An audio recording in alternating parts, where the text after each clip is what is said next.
केसी वेणुगोपाल ने हमसे 90 लाख रुपए लिए।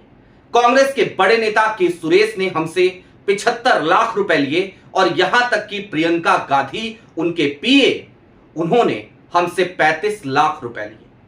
कांग्रेस के तमाम दिग्गज नेताओं पर यह आरोप लगाने वाला परिवार कांग्रेस से सन 1959 से जुड़ा हुआ है। इस परिवार के संबंध कांग्रेस के तमाम बड़े नेताओं के साथ बताए जाते हैं, मसलन मोतीलाल वोहरा हो या फिर कि अहमद पटेल या फिर कि आज की तारीख में अमेठी से सांसद किशोरी लाल शर्मा। उसके बावजूद यह परिवार कांग्रेस छोड़ने पर ही सिर्फ मजबूर नहीं हुआ, बल्कि मजबूर इस चीज पर भी हो गया कि अपनी पीड़ा को खुल करके मीडिया के सामने रखे, राहुल गांधी से गुहार लगाए और राहुल गांधी के सामने कांग्रेस के भीतर बैठे गद्दारों की, स्लीपर सेल्स की पोल खोले, उन तमाम गद्दारों की जो मलाईदार पदों पर बैठे हुए हैं। क्या आज की तारीख में जब राहुल गांधी और उनके सामने मोदी सरकार वो बैकफुट पर नजर आ रही है, तब कांग्रेस के स्लीपर सेल की वजह से राहुल को कमजोर करने की एक और साजिश रची जा रही है, या फिर कि ये जो आरोप है, इन आरोपों के पीछे, इन दावों के पीछे कोई सच्चाई भी है? सारी बातें जरा विस्तार से करेंगे। नमस्कार, मैं स्वप्निल और आप मुद्दा देख रहे हैं। दोस्तों, आगे बढ़े उससे पहले वही छोटी सी अपील। मुद्दा इन दिनों एक गंभीर आर्थिक संकट से जूझ रहा है। एक तरफ हमारे मेन बैंक अकाउंट्स फ्रीज चल रहे हैं, तो दूसरी तरफ हमारे 2.5 साल पुराने चैनल को हमसे लंबे समय तक छीन कर रखा गया था। ऐसे में डे टू डे ऑपरेशंस में मुद्दा को काफी मुश्किलों का सामना करना पड़ता है। लिहाजा आपसे गुजारिश है, यदि आप चाहें तो स्क्रीन पर दिख रहे क्यूआर कोड या फिर के नीचे दिख रहे यूपीआई नंबर्स के जरिए मुद्दा की छोटी छोटी मदद जरूर कीजिएगा, ताकि हमारी बेबाकी यूं ही बनी रहे। हम सरकारों से तो सवाल पूछते ही हैं, हम एक ही डंडे से हर पार्टी को हाँकते भी हैं और हम अपनी इस बेबाकी को हमेशा जिंदा रखना चाहते हैं। लिहाजा आपसे मदद मांगने में हमें कभी कोई तकलीफ नहीं होती, खास तौर पे उस दौर में जब हमारी बेबाकी को खत्म करने के लिए इतने सारे षड्यंत्र रचे जा रहे हैं। खैर, आगे बढ़ते हैं, अब इस मुद्दे की तरफ चलते हैं। यह मामला है हरियाणा का, लेकिन हरियाणा के इस मामले को समझे, डिकोड करें उससे पहले आपकी स्क्रीन पर एक खबर है। यह खबर जरा पुरानी है, बीते साल की खबर है। बीते साल कांग्रेस की पूर्व विधायिका, और इस बार निर्दलीय लड़ी वो, उनका टिकट कट गया था। उन्होंने भी आरोप लगाया था कि कांग्रेस के बड़े नेताओं से मुलाकात कराने के एवज में उनसे 10 लाख रुपए की वसूली की गई थी। एक नेक्सस तो है, एक स्लीपर सेल के साथ गठजोड़ तो दिखता है, जो इस तरीके से कांग्रेस के समर्पित कार्यकर्ताओं से धन की उगाही करता है। अब आज वाले इस मामले पर चले आइए। कल की तारीख से लेकर अब तक गंगा में बहुत पानी बह चुका है, खूब सारे बयान आ चुके हैं, लेकिन उन बयानों पर अगर गौर करें तो बातों में सत्यता नजर आती है। मसलन यह परिवार किसका है? यह परिवार है सुचित्रा देवी का। उनके पति हैं गौरव कुमार। सुचित्रा का परिवार कोई आज या कल से नहीं, बल्कि 1959 से कांग्रेस से जुड़ा हुआ है। दलित परिवार से आती हैं सुचित्रा देवी। हरियाणा महिला कांग्रेस की महासचिव अपॉइंट की गई थी आज से 2 साल पहले, तकरीबन 1.5 साल पहले, और वो अपने पद पर थी। हरियाणा की बावल सीट, जो कांग्रेस के लिए जिताऊ सीट नहीं है, उस सीट से वो अपनी उम्मीदवारी चाहती थी, टिकट चाहती थी। और उनका आरोप है कि इसके एवज में उन्होंने कांग्रेस के कई दिग्गज नेताओं को पैसे दिए हैं। मसलन उन्होंने बकायदा नाम तक ले लिया। उन्होंने कहा केसी वेणुगोपाल के पास उनके पीए अनस की मदद से 75 लाख रुपए पहुंचे हैं। उन्होंने कहा प्रियंका गांधी के पीए सादाब खान, उनकी वजह से, उनके जरिए हमने 35 लाख रुपए भिजवाए हैं। और के सुरेश, कुड्डी कुन्निल सुरेश, उनको तो हमने 90 लाख रुपए दिए हैं। और आज की तारीख में हम जैसे कार्यकर्ता, हमसे जब भी पैसा मांगा जाता है हम पैसे दे देते हैं, लेकिन उसके बाद भी कांग्रेस में हमारी कोई सुनवाई नहीं होती। जब मीडिया कर्मियों ने पूछा कि चलिए मान लिया आपने पैसे दिए, तो इसके बाद आप अपनी ये पीड़ा पार्टी फोरम पे भी रख सकती थी, आपने वहां क्यों नहीं बताया? और यहीं पर असली पीड़ा उस परिवार की दिखती है। उस परिवार ने कहा कि हमने राहुल गांधी से मिलने की बहुत कोशिश की, लेकिन हमें मिलने नहीं दिया गया। कुल मिलाकर इस बात को समझिए कि इस परिवार को भी राहुल गांधी पर पूरा भरोसा है। आज की तारीख में भी इस परिवार ने राहुल गांधी के ऊपर एक आरोप नहीं मढ़ा है। राहुल के नेचर को ये भी जानते हैं, स्वभाव को ये भी जानते हैं।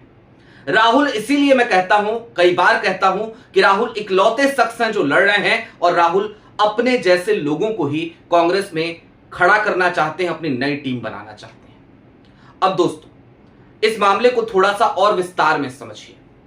बावल सीट से, जो सीट कभी कांग्रेस जिताऊ नहीं है, कांग्रेस उसे जिताऊ सीट नहीं मानती है, उस सीट से जब ये टिकट की दावेदारी कर रही थी तो इनसे कहा गया था कि आपको ये टिकट जरूर दी जाएगी। बकौल सुचित्रा देवी, उन्होंने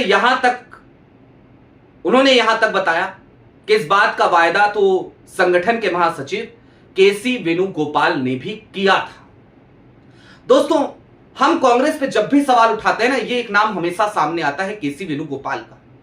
और केसी वेणुगोपाल का नाम सामने आता है, इसके पीछे बहुत सारे कारण हैं। मसलन हमारी कोई पर्सनल दुश्मनी तो है नहीं, हमारा कोई खेत का बंटवारा तो है नहीं, हमारे कोई गाय बछड़े तो हम पालते नहीं हैं, और पालते हैं अगर तो वो खोल के तो हमारे लेके नहीं गए हैं। हमारी कौन सी उन्होंने गैया खोल ली है भैया? तो हमारा कोई भी पर्सनल दुश्मनी, कोई पर्सनल खुलनस हमारी केसी वेणुगोपाल से नहीं है। कांग्रेस के कई नेताओं की तो मैं बड़ी तारीफ भी करता हूं, लेकिन बार बार केसी वेणुगोपाल पर आकर के सुई रुक जाती है। क्यों रुकती है भाई? संगठन महासचिव हुआ, इतने दिनों से इस पद पे बैठे हुआ, आज की तारीख में कांग्रेस के संगठन का बंटाधार करने की जिम्मेदारी किसको ठहराया जा जिम्मेदार? आज की तारीख में जो संगठन अब उठता हुआ नजर आ रहा है ना, यह भी इकलौता अपने नेता के लिए उठ रहा है, और उस नेता का नाम है राहुल गांधी। लेकिन परिस्थितियां देखिए ना, आज ये जो मामला है, ये मामला पता है किस तरीके से राहुल की छवि को खंडित करेगा? आपको पता है इस परिवार ने आज की तारीख में क्या किया है? इसने जाकर के दिल्ली पुलिस के पास एफआईआर दर्ज कराई है, और वो एफआईआर दर्ज भी हो गई है, और बाकायदा नामजद एफआईआर है। 3 लोगों के खिलाफ ये एफआईआर दर्ज हुई है, जो परिवार बता रहा है। कौन है 3 लोग जिनका नाम लिया था? केसी वेणुगोपाल भी हैं, प्रियंका गांधी भी हैं, के सुरेश भी हैं। अब इन लोगों के खिलाफ जो ये एफआईआर दर्ज हुई है, जाहिर सी बात है भारतीय जनता पार्टी ढोल नगाड़े लेकर अब इसे पीटने लगी। राहुल गांधी के ऊपर अब आरोप मढ़ा जाएगा कि देखिए, अब तो आप सत्ता में भी नहीं है, उसके बाद भी आपकी पार्टी के भीतर टिकट के नाम पर इस तरीके से करप्शन चल रहा है, इस तरीके का भ्रष्टाचार चल रहा है। और वो भी किस वक्त पे? जिस वक्त पे राहुल गांधी के सामने प्रधानमंत्री नरेंद्र मोदी की घिघी बधी हुई नजर आ रही है। जिस समय पे पूरी की पूरी मोदी सरकार बैकफुट पर नजर आ रही है, जिस समय पर राहुल गांधी के सवालों का सामना भारतीय जनता पार्टी करने की हालत में नहीं है, उस वक्त पे राहुल गांधी को अब एक ऐसे मुद्दे से जूझना पड़ेगा जिससे उनका कोई लेना देना नहीं है, क्योंकि यह मुद्दा तो सिर्फ और सिर्फ कांग्रेस में बैठे स्लीपर सेल की वजह से राहुल के मत्थे मढ़ दिया गया है। और वो परिवार नहीं मर रहा है, मैं फिर इस बात को दोहरा दूं, वो परिवार राहुल के ऊपर इस बात का दोषारोपण नहीं कर रहा। उस परिवार ने एक बार नहीं बोला, उसने 10 जनपद का नाम लिया, कहा कि 10 जनपद में हमने पैसे पहुंचाए, लेकिन एक बार भी राहुल गांधी का नाम नहीं लिया। उसने कहा कि प्रियंका गांधी के पीए ने गाड़ी भेजी, उस गाड़ी में पैसे चले गए। वो चाहते तो राहुल का नाम भी ले सकते थे, उन्होंने नहीं लिया। सुचित्रा देवी ने अपने पद से इस्तीफा भी दे दिया है, कांग्रेस से इस्तीफा भी दे दिया है, और इस्तीफे में भी उन्होंने इस बात का जिक्र किया है। उन्होंने जब इस्तीफा दिया और जब इस तरीके की बातें सामने आई, इस तरीके के आरोप उन्होंने लगाए, जब उन्होंने अपने इस्तीफे में इस तरीके की चीजें लिखी, तो उसके बाद से राव नरेंद्र, जो प्रदेश अध्यक्ष है कांग्रेस से के हरियाणा के, उनसे पूछा गया कि भाई क्या मामला है, तो उन्होंने कहा कि ये महिला कांग्रेस की प्रदेश अध्यक्षा बनना चाहती थी, लिहाजा ये अनर्गल आरोप लगा रही है। दूसरी तरफ वो परिवार क्या कह रहा है? वो कह रहा है कि ऐसा नहीं है कि हमने सारे पैसे सिर्फ कैश में दिए हैं। अगर किसी को ये गलतफहमी है तो वो इस गलतफहमी को अपने मन से निकाल ले।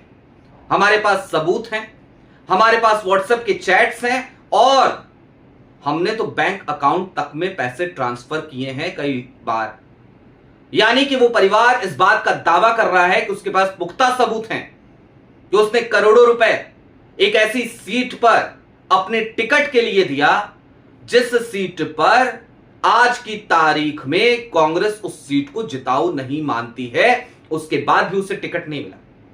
और रही बात राव नरेंद्र साहब की, राव नरेंद्र साहब वही हैं जिनका तो एक बार एक स्टिंग ऑपरेशन भी बड़ा वायरल हो गया था, भ्रष्टाचार के आरोप लगे थे, तो इस बात को भी नहीं भूला जाना चाहिए। दूसरी बात, राव नरेंद्र जी, अगर सुचित्रा देवी का परिवार सन 1959 से कांग्रेस से जुड़ा हुआ है, अगर वो कांग्रेस की समर्पित कार्यकर्ता के तौर पर काम कर रही थी, तो फिर उनकी महत्वाकांक्षा क्यों नहीं होनी चाहिए? क्या गलत है इसमें?